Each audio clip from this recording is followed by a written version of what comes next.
सभी का online class में फिर से स्वागत है। जैसा कि मैंने आप लोगों को बताया था कि एक नई सीरीज शुरू करेंगे टेस्ट टू पेपर के नाम से, जिसमें उन्हीं टॉपिक्स को करवाऊंगा जो कि एग्जाम की दृष्टि से महत्वपूर्ण है। उनमें से पीछे जो एग्जाम हुए उनमें क्वेश्चन आए हैं, आगे भी एग्जाम होंगे उनमें से क्वेश्चन आता है। वो काफ़ी इतने इंपॉर्टेंट टॉपिक हो जाते हैं कि एग्जामिनर उनसे क्वेश्चन उठाता ही है।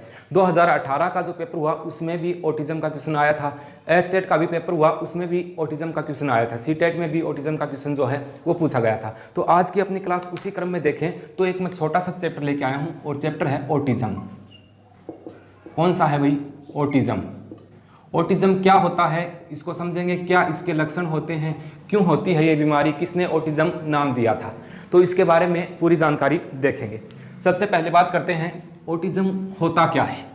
ठीक है, ऑटिज्म वास्तव में क्या है? देखो, ऑटिज्म कोई इसको अपनी बीमारी नहीं कह सकते, ये एक बीमारी नहीं है, ये एक विकार है, विकार। ठीक है भाई। वैसे देखें ऑटिज्म या इसको शाब्दिक अर्थ देखेंगे, इसको स्वलीनता भी कहते हैं, स्वालीनता इसी को ही कहा जाता है। ठीक है, स्वप्रायणता भी इसी का ही नाम है, इसी का ही नाम आत्म विमोह होता है। ऑटिज्म क्या होता है? अगर वास्तविकता पूरा निचोड़ देखें ऑटिज्म का, तो इसमें बच्चा अपने आप में खोया रहता है, उसको बाहरी दुनिया से कोई मतलब नहीं है। पड़ोस में कोई शादी हो रही है उसमें भी वो ज़्यादा रुचि नहीं लेते हैं। घर पे कोई गेस्ट आ गए तो गेस्ट आए हैं जैसे मेहमान आ गए, उनके साथ बात करने में भी उनकी कोई दिलचस्पी नहीं होती है। यानी ऐसे बच्चे जो अपने आप में खोए रहते हैं, बाहर की दुनियादारी से उन्हें कोई लेना देना नहीं होता है, इस प्रकार के बच्चे हैं। और इसमें और भी कई लक्षण देखने को मिल जाते हैं, जैसे अकलाना भी इसी के अंतर्गत आता है। ठीक है, वो संप्रेषण कम करते हैं, यानी बातचीत अपने विचारों को दूसरों के पास कम पहुंचाते हैं, या इनकी मित्र मंडली भी कम होती है, ये कम ही दोस्त बनाते हैं। घर से बाहर किसी प्रोग्राम में या किसी समारोह वगैरह में ये कम ही जाना पसंद करते हैं। कहने का मतलब ये है कि ऑटिज्म से ग्रसित जो बच्चे होते हैं वो अपने आप में ही खोए रहते हैं, घर के अंदर रहना ही पसंद करते हैं, उनके कम ही मित्र होते हैं। ठीक है, और वो कम बोलते हैं और कम ही वो हंसते हैं, हंसना मुस्कुराना ये इनकी दिनचर्या में कम होता है। तो इस प्रकार के जो बालक होते हैं वो ऑटिज्म के अंतर्गत ही आते हैं। तो ये ऑटिज्म होता है, मैं पूरी जानकारी अभी आपको बताऊंगा। अब ऑटिज्म कोई बीमारी नहीं है, ये एक विकार में आता है। कौन सा विकार है सर, ये बताओ। अगर इसको देखें, मैं इधर लिख देता हूं, ऑटिज्म जो होता है ये एक विकासात्मक जो विकार होते हैं उसी में आता है ऑटिज्म। और विकासात्मक में भी ये कौन सा विकार है, ये पूछा हुआ प्रश्न है। ये एक आंतरिक विकार में आता है। किस में आता है भाई? आंतरिक विकार में आता है। विकासात्मक विकार अपने देखते हैं तो आंतरिक और बाह्य दोनों प्रकार के विकार होते हैं। अगर ऑटिज्म पढ़ रहे हैं तो अपने एक बार आंतरिक विकारों की बात मैं बता देता हूँ। ये अंदरूनी विकार है, आंतरिक विकार के अंतर्गत आता है। आंतरिक विकारों में वैसे 4 आते हैं, वो इससे परे हैं, लेकिन मैं एक बार उनको बता देता हूं। क्यों अपना चैप्टर ऑटिज्म का है तो ऑटिज्म की ही बात करेंगे, अपने स्वलीनता किया उसी की ही बात करेंगे। आंतरिक विकारों में जैसे पहला तो ऑटिज्म आ जाता है। पहला कौन सा है? ऑटिज्म है। ठीक है, अभी हो गया। आंतरिक विकार अपने देखें, एक बार मैं थोड़ा सा बता रहा हूं, बाकी अपना चैप्टर ऑटिज्म का ही है। आंतरिक एक बुलिमिया जो है ये भी आंतरिक विकारों में आता है। विकासात्मक विकार में ये जो आंतरिक विकार हैं उसी में ही बुलिमिया भी आता है। ठीक है, नेक्स्ट अपने अगर बात करें तो एनोरेक्सिया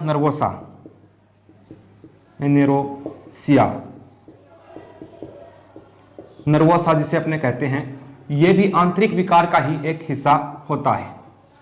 और एक कौन सा होता है, नेक्स्ट अपने चौथे की अगर बात करें तो योग दुश्चिंता,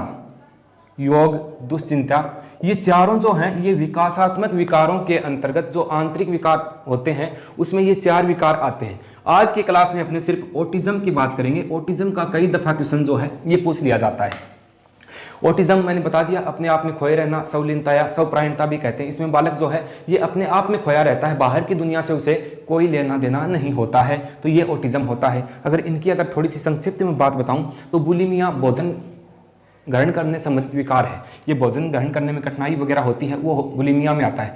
एनोरेक्सिया नर्वोसा, ये भी क्या होता है, कई व्यक्ति या कई बच्चे होते हैं उनका वजन अत्यधिक बढ़ जाता है, तो फिर वो क्या करते हैं, खाना खाने के बाद जानबूझ के उल्टी करना शुरू कर देते हैं, या ये कहें ये भी इसको कहा जाता है वैसे ईटिंग डिसऑर्डर, इसको बोलते हैं ईटिंग डिसऑर्डर। किसको? एनोरेक्सिया नर्वोसा को ही ईटिंग डिसऑर्डर बोला जाता है। यानी भोजन ग्रहण कर लेते हैं, उसके पश्चात क्या वजन बढ़ने के डर से उल्टी कर देते हैं, कई बार बच्चे या बड़े भी ऐसा करते हैं, तो इसको ईटिंग डिसऑर्डर बोला जाता है। वैसे ये एनोरेक्सिया नर्वोसा होता है। एक होता है योग दुश्चिंता, ठीक है, ये फालतू की जो टेंशन वगैरह रखते हैं बच्चे उसमें आता है। तो ये 4 प्रकार के विकार होते हैं।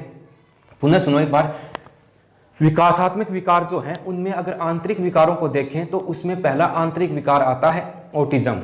ये सीधा प्रश्न सीटेट में पूछा हुआ है कि ऑटिज्म किन विकारों के अंतर्गत आता है, तो किसमें आता है, विकासात्मक विकार में ये एक आंतरिक विकार होता है।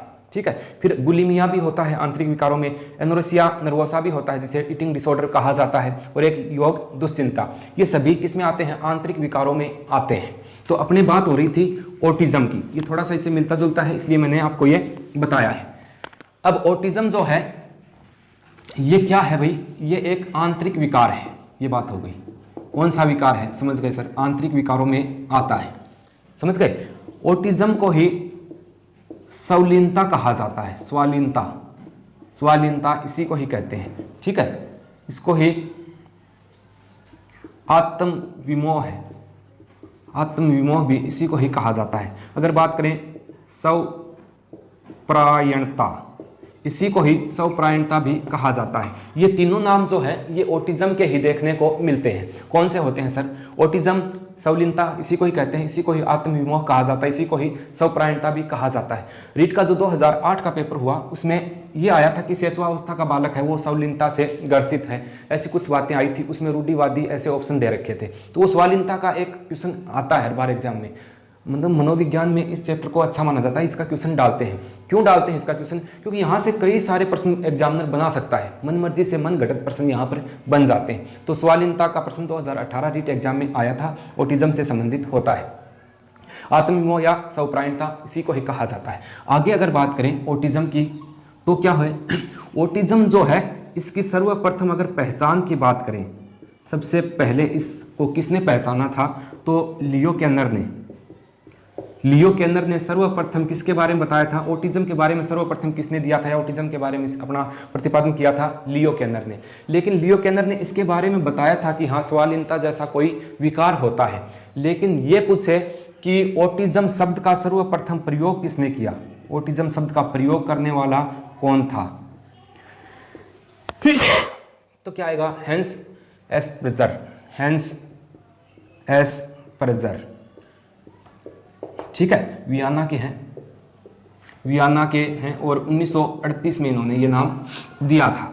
देखो भाई एक बार पुनः, ऑटिज्म शब्द की पहचान किसने की थी, लियो केनर ने की थी, लेकिन ऑटिज्म शब्द सर्वप्रथम हेंस एक्सपर्जर ने दिया था, जो कि वियना यूनिवर्सिटी में प्रोफेसर का काम करते थे। 1938 में इन्होंने क्या दिया था, ऑटिज्म शब्द जो है ये नाम दिया था। समझ गए, ये बात इसी में ही आती है। ठीक है, आगे अगर बात करें तो इसको क्या कहा जाता है, देखो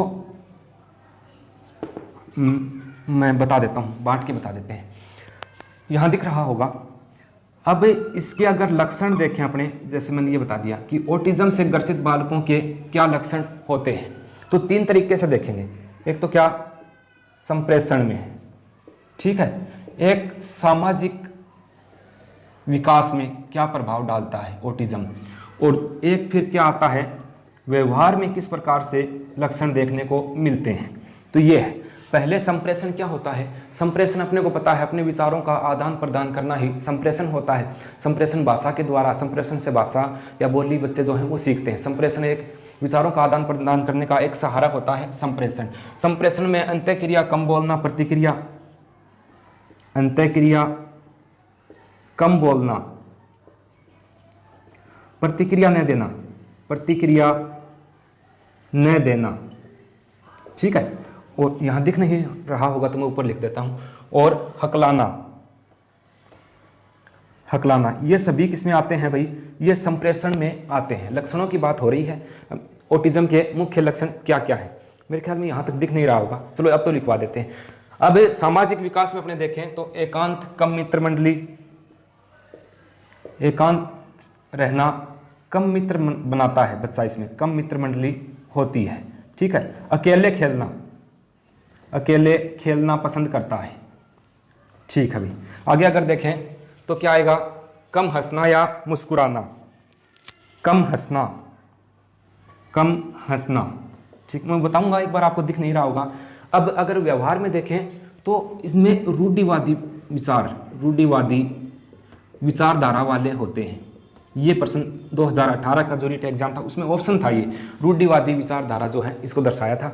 ये होता है, इस प्रकार के बच्चे अपने व्यवहार में क्या करते हैं, आत्मघाती हो सकते हैं, आत्मघात कर लेते हैं, खुद को ही चोट पहुंचा लेते हैं, ऐसे बच्चे होते हैं। ठीक है, और दूसरे के व्यवहार को न मानना, दूसरे के व्यवहार को नहीं मानते हैं। ठीक है, दोहराहन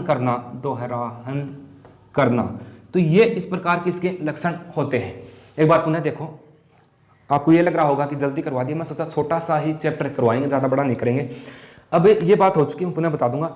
अगर लक्षण देखें, वैसे देखो पुनः समझो, ऑटिज्म होता क्या है, सीधा सा अर्थ समझ लो। ये ऑटिज्म क्या होता है, ऑटिज्म एक विकार होता है। ऑटिज्म को ही संलीनता या आत्मविमोह या स्वप्रायणता कहा जाता है।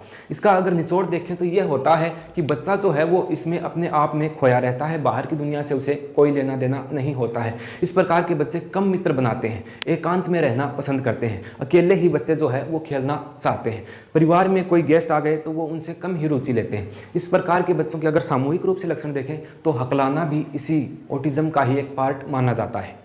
हकला करके बच्चा बोल रहा है तो वो भी एक लक्षण मान लेते हैं कई बार।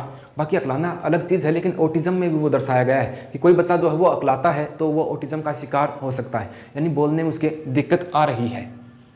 ठीक है, ये बातें वापस बताऊंगा। अब देखो लक्षण देखें तो एक तो संप्रेषण में, संप्रेषण क्या होता है, विचारों का आदान प्रदान करना, वहां पर बच्चे के यहाँ पर लक्षण दिख जाते हैं। बच्चा अंतःक्रिया करता है, यानी अपने आप की क्रियाएं जो हैं वो अधिक होती हैं। अब संप्रेषण में देखें तो कम बोलता है, भाई बच्चा अगर कम बोलेगा तो संप्रेषण टूट जाएगा, संप्रेषण आगे बढ़ेगा नहीं, तो ये भी एक लक्षण है, कम बोलता है। प्रतिक्रिया नहीं देता है, जैसे किसी बच्चे को ये कह दिया कि हाँ बेटा तू क्या खाएगा, तो कई बार बच्चे ऐसे कर देते हैं, मेरे को नहीं खाना। कोई चीज़ बच्चे को लेनी होती है तो वो सिर्फ इशारा करता है कि हाँ वो, तो मतलब बोलता कम है और क्या होता है, प्रतिक्रिया भी कम करता है। तो ये एक प्रतिक्रिया कम करना, ये भी किस में आएगा, ऑटिज्म में, संप्रेषण में आता है लक्षण में। और अकलाना, इसको भी इसके अंतर्गत शामिल किया गया है।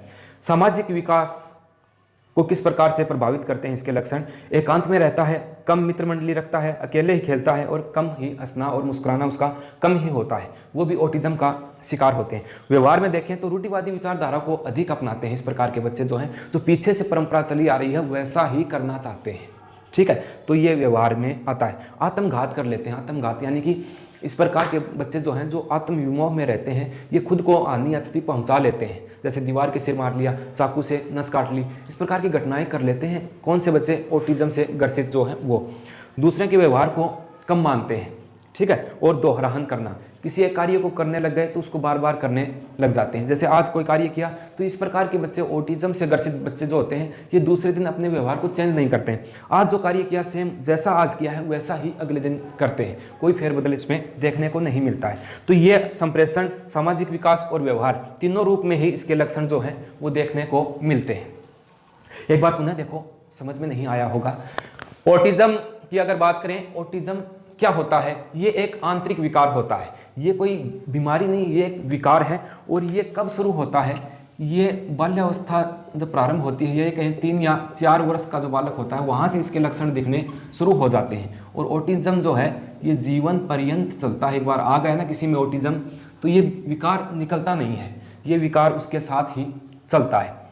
अब आंतरिक विकार है, इसी को ही स्वालीनता कहा जाता है।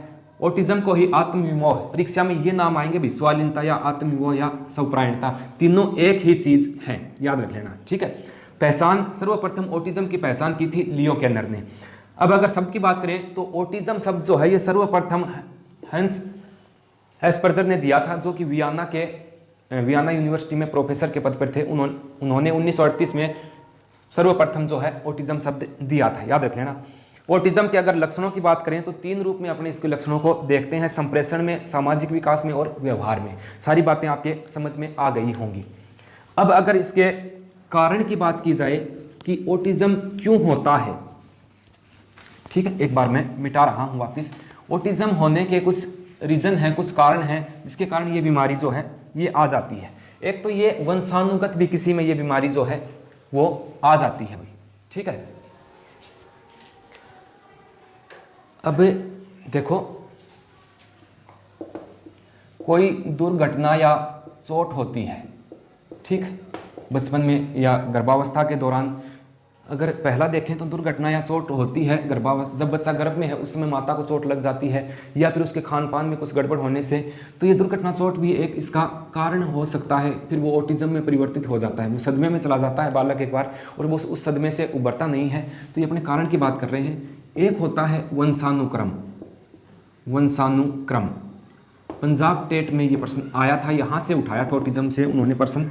वंशानुक्रम जो है इसका भी प्रभाव पड़ता है। यदि किसी बच्चे के माता पिता या दादा दादी या नाना नानी पीछे की पीढ़ियों में देखें, वहाँ पर कोई ऑटिज्म से ग्रसित है तो जाहिर सी बात है ऑटिज्म बालकों में भी आ सकता है। आगे आने वाली पीढ़ी में भी वो जीन कोषों के माध्यम से आगे आने वाली पीढ़ी में ऑटिज्म आ सकता है। लेकिन ये वंशानुक्रम जो है इसको फिर क्या कहेंगे, अगर आने वाली पीढ़ी में वो लक्षण आ रहे हैं, देखो बात को सुनो, जैसे कोई एक पीढ़ी है उसके लक्षण उसके होने वाले संतान में आ रहे हैं, तब उसको क्लासिक ऑटिज्म कहा जाता है। क्लासिक ऑटिज्म उसे कहा जाता है। ये पूछा गया था क्लासिक ऑटिज्म क्या होता है, ठीक है। क्लासिक ऑटिज्म को देखें तो यानी कि पहले किसी के बच्चे के परिवार में माता पिता जो हैं वो ऑटिज्म से या संलिनता से ग्रसित थे और उसके लक्षण बच्चे में आ गए, यानी माता पिता के लक्षण ऑटिज्म के लक्षण बच्चों में आना, वो क्लासिक ऑटिज्म होता है। उसमें सीधा ये पूछा गया था क्लासिक ऑटिज्म क्या होता है, यानी कि माता पिता या दादा दादी में कोई ऑटिज्म का कोई शिकार था और उसके गुण जो है वो जीन कोष के माध्यम से अगली पीढ़ी में आ गए, तब वो क्या होगा, क्लासिक ऑटिज्म में आ जाता है, ठीक है भाई। तो ये दुर्घटना चोट ये भी हो सकता है। और एक गर्भावस्था के दौरान कोई अगर संक्रामक कोई बीमारी ऐसी लग जाती है छोटी मोटी, उसके कारण भी क्या होता है, ये जो है इसका कारण बन सकता है ऑटिज्म का। तो ये बातें इसी के अंतर्गत आती हैं। आगे अपने देखें तो एक बात और आती है, ऑटिज्म स्पेक्ट्रम विकार बोलते हैं जिसको, ऑटिज्म स्पेक्ट्रम विकार, इस पूरी सिस्टम को ही बोला जाता है ऑटिज्म स्पेक्ट्रम विकार। क्या बोलते हैं भाई, ऑटिज्म स्पेक्ट्रम विकार ये होता है, इसको बोलते हैं ASD। क्या बोलते हैं, ASD, ठीक है, ये बोला जाता है ऑटिज्म स्पेक्ट्रम विकार। इसमें सभी आ जाते हैं, इसमें क्लासिक ऑटिज्म भी आ जाता है, इसमें ऑटिज्म जो अकेला अपना था वो भी इसी के अंतर्गत आ जाता है। अगर परीक्षा में ये नाम आ जाए तो वही है, उसी को ही फुल फॉर्म को बोलते हैं ऑटिज्म स्पेक्ट्रम विकार, इसको ASD के नाम से जाना जाता है।